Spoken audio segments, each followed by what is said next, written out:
Magandang hapon po sa inyo, Ma'am Eileen at Ma'am Juanita. Hello po, magandang hapon po. Ayan, Madam, una po sa lahat, no, ang taus-puso pong pakikiramay ng team po ni Senator Raffy at ni Congresswoman Jocelyn dito po sa pagkamatay po ni Sir Thomas at ng inyo pong anak, si Elaine. Ma'am, maaari niyo po bang ikwento sa amin ano po yung nangyari noong December 7? Siguro po mga around 5:30 to 6, nagluluto po ako ng aming hapunan na ulam. Tapos binigyan ko po ang bahayan. Bigla pong may dumating na barangay tanod. Narinig ko pong kausap ng aking ina na 78 years old. Lumabas po ako. Nagtaka po ako kung bakit. Tapos po, paglabas ko po ng terrace, kasalubong ko po yung isa kong kapatid. Ang sabi po, nakita nga raw po na duguan yung kapatid namin na namatay doon po sa lugar na sinabi na pinangyarihan ng krimen. Tapos po yun, nataranta na po kami. Hindi naman po masabi nung naghatid ng balita ng barangay tanod kung anong rason kung bakit nakitang duguan. Hindi po sinabi directly na nabarel. Pero before po yun, before po dumating yung naghatid ng balita, may narinig po kami putok pero hindi po namin pinansin dahil parang common na po yun dito sa amin eh. Pag may kaunting okasyon, may mga handaan, naggaganon po, may mga baril na ganong pumuputok. Tapos yun po, yung nung pagkasabi nga pong ganon duguan, pumunta po kaagad yung isa naming kapatid na lalaki. Sumunod po ako, nagpa-drive po ako doon sa anak ko at saka doon sa isa kong pamangkin. So hindi ko po sinisink in sa utak ko na ganung nabarel kasi kumbaga clueless pa nga po, basta ang sabi nga lang po duguan. Ang nasa isip ko lang para po alamin kung ano talagang tunay na nangyari. Isip ko po baka na-aksidente sa tricycle. Since kasama nga po ang mga bata, kako po kung sakali, ang mga bata po iuwi. At baka po ang yung kapatid ko, ang critical. Kaso po pagdating ko po doon, nakita ko po yung kasitwasyonan. So, pagdating po ninyo doon, nakita po ninyo na hindi lang pala si Sir Thomas yung Opo. duguan, kasama ni rin pala yung mga iba niyang mga anak. Tama po ba? Opo, sir, opo. Tapos yun, parang halos hindi ko na po maintindihan ang aking gagawin. Hindi ko maintindihan kung dadamputin or hahawakan ko po ba. Hindi ko maintindihan. Pero hanggang yun po, napaiyak na ako sa sobrang nung on the spot ko pong kita. Pero, Ma'am Juanita, nung natagpuan po ba ninyo, no, sina Sir Thomas, siya po ba ay may malay pa nung nakita ninyo? Kapatid ko. Wala na pong wala na. wala na pong buhay yung kapatid ko, kaya po ako talagang doon pa lang ako'y hagulhol na ng hagulhol. Iyak na po ako ng iyak. Yes. Kasi nangyari po ito December 7, no, mahigit isang linggo na po 'yan. Nakilala na po ba natin kung sino po ang may kagagawan nito? Ang naituro po nung isa ko pong pamangkin, yung naka-confine po sa hospital nung conscious na siya, yun pong yung nagngangalang Angelo de la Vega Jr. Masakit nga po asawa po ng isa naming pamangkin. Okay. So, wait lang. So, pamilya nyo lang din etong may kagagawan po nito? Opo, sir. Ayun po ang At sinabi yung tao na yan ay identified mismo nung survivor. Isa sa mga na baril. Opo, sir. Yung pong nasa ospital. Okay. Ano po ang nakikita natin dito na motibo? Ba't po niya papaulanan ng bala yung isang buong pamilya kasama yung mga bata? Sir, ayun nga po ang parang hindi namin naintindihan nung una. Meron po silang konting tampuhan, pero parang hindi po sapat na basihan para ganun ang gawin niya. Ma'am, sino po yung may tampuhan? Yung yung suspect at saka ang kapatid ko. Okay. Pero kahit gaano pa kalaki siguro yung kanilang alitan, hindi naman nararapat na aabot sa punto na patayin mo yung buong pamilya. Lieutenant Colonel, manghihingi lang po sana kami ng update patungkol po sa investigasyon nung pagkamatay po ni Sir Thomas Basit, kasama na rin yung kanyang 6 years old na anak. Kamusta po yung investigasyon natin, Colonel? Napangalanan po yung suspect po na binabanggit po ng biktima na nasa ospital. Mark Angelo de la Vega po. Yan po ay naaresto po natin at napaila na po ng kaso. Okay, good. No? Naaresto na po pala itong si Angelo de la Vega. Oh, 23 years old lang to, Shari. 23 years old, ito pong suspect natin, si Angelo de la Vega Jr. At sa ganyang edad, gusto na niyang pumatay ng isang buong pamilya. My goodness. Ano po yung isinampan nating kaso, Colonel? Ang sinapa po nating kaso ay 2 counts of murder, frustrated murder at saka attempted murder po. Okay. Ito po nakakapagtaka, Colonel, kasi itong 23 years old na ito, anong background nito, no? At bakit siya may baril? Tungkol po dyan, sir, hindi pa po natin masabi kung saan nanggaling ang baril. At ang background niya po kasi, sir, ito ay diable, sir. Walang trabaho po. Okay. Dati daw po may kalibing partner. Nakapitbahay din po ng victim po ito. Dati po. At lumipat na po ng ibang lugar. Pero hindi, doon din po sa barangay. Nabanggit din po kasi, sir, ng victim. Isa sa alitan nga po yata ng tatay niya o yung isang victim na namatay na yung mauna ho. At saka itong suspect ay yung para pong napapagsabihan po ng hindi maganda nung Thomas Basit po itong Suspect natin. Minasama niya yon. Parang ganun po ang dating. Kung pagbabasihan po yung statement po nung witness po natin. Opo, no? Well, Kung termino po na masasabi ay parang nabubuli, ganun po. Kasi may word po na binabanggit eh.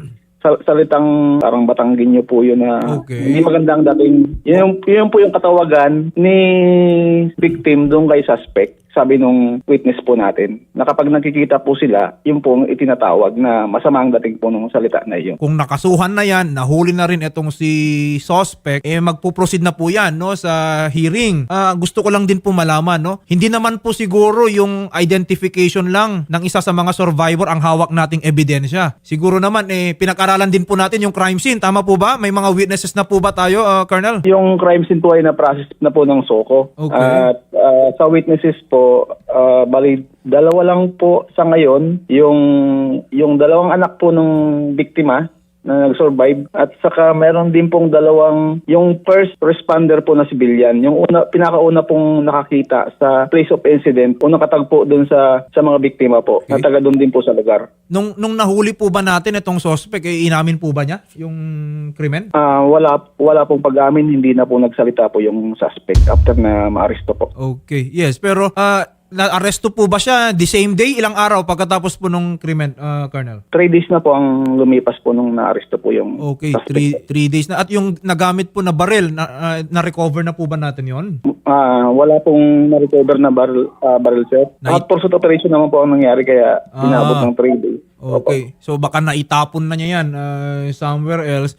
Pero kung pre-process naman siya rin, no, yung crime scene, marami pa pong mga ebidensya doon na pwedeng i-connect dito kay Angelo de la Vega Jr.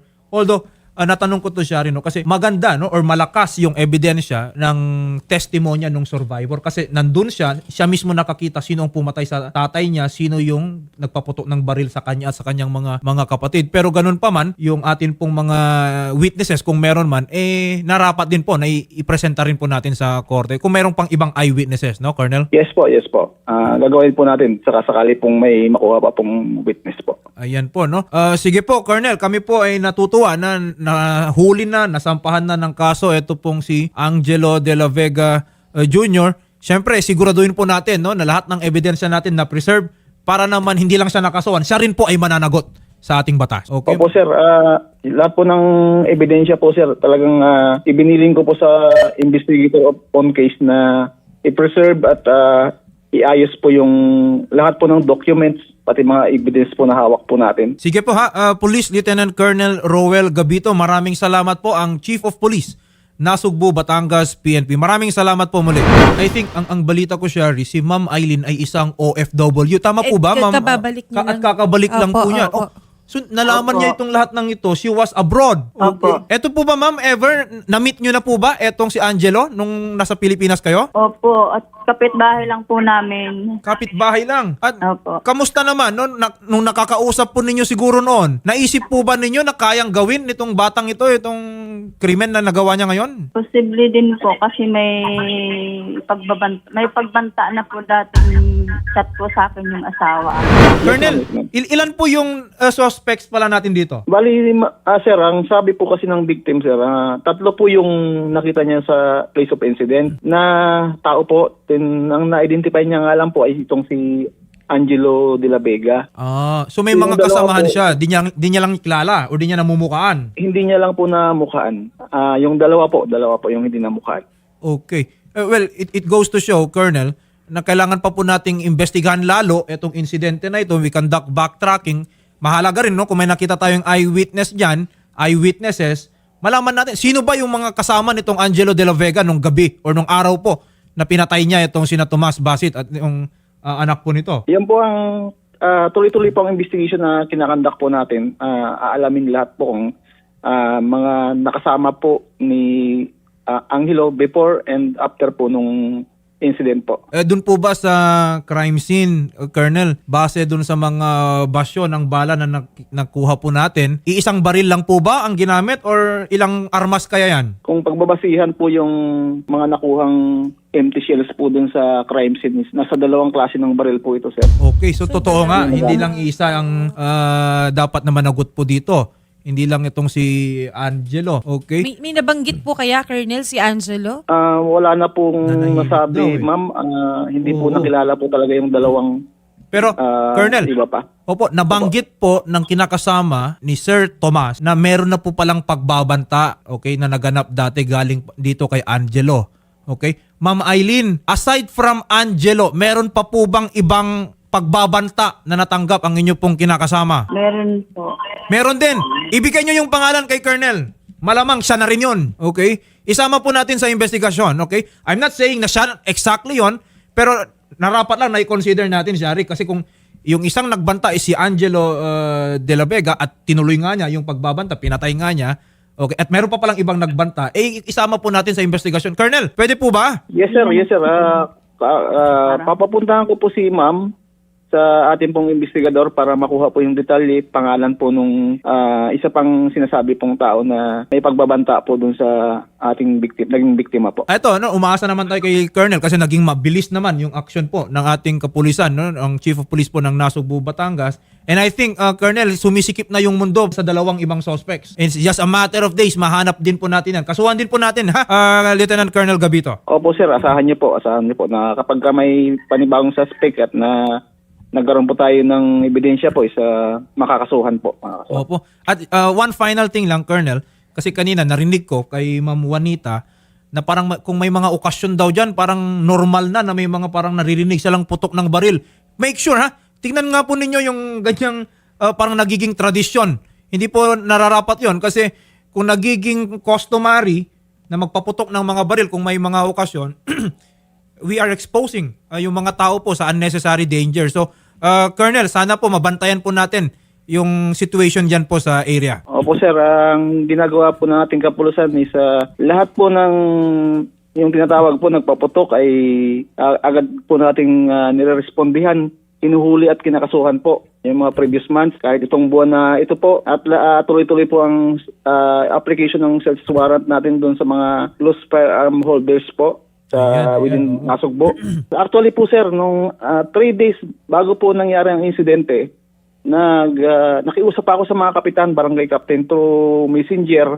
Nag-announce po ako doon na sana, kasi December na, walang maglalabas ng firearm, lisensyado man o hindi, at walang magpapaputok at walang shooting incident na mangyayari. Yun po ang kabilin-bilinan ko sa ating mga barangay kapitan. 3 days before po ang incident. At sabi ko po doon, at hindi po namin titigilan kapag ginawa po yung mga yon ng kanilang mga nasasakupan, ay kagaya po ng mga nauna, hindi po namin titigilan hanggat hindi mahuhuli at makasuhan po. Especially ngayon, Shari, magbabagong taon. Baka iba yung paputukin nilang mga armas dyan, hindi po nararapat po yan. So, Colonel, maraming salamat po.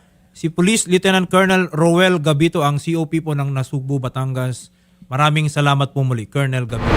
Kung meron pa po kayong impormasyon dyan, ha, kung may mga pagbabanta pa na naibanggit sa inyo itong si Sir Tomas nung siya pa po ay nabubuhay, i-coordinate po natin, ibigay po natin sa kapulisan para maisama po sila sa ating investigasyon. Yes po. Sana po magdire-diretso po ang pagtugis doon po sa iba pang mga kasangkot. Yes, sa ma'am. ginawa sa aking kapatid at sa aking mga pamangkin. Opo. Ma'am, nalibing na po, no, yung bunso po, yung si Elaine, tama po? Kahapon po, Opo. magkasabay po. Magkasabay po, pati po yung tatay. Sige ma'am, magpapapunta po si Idol Rafi po ng reporter po dyan sa inyong area ma'am, no? Para po malaman namin kung ano pa po yung maaari pong maitulong ni Idol Rafi. Sige Opo. po. Sige po ma'am. Miss Eileen and Ma'am Monita, muli po ang aming pong taus-pusong pakikiramay sa inyong pamilya, and hindi ko po lubos na maisip ma'am kung ano po yung sakit na nararamdaman po ninyo bilang isang nanay and bilang isang kinakasama ma'am, no? Muli po ang aming pong pakikiramay sa inyong pamilya po. Maraming salamat po kay Sir Tolpo po, Rafi Tolpo. Maraming salamat po.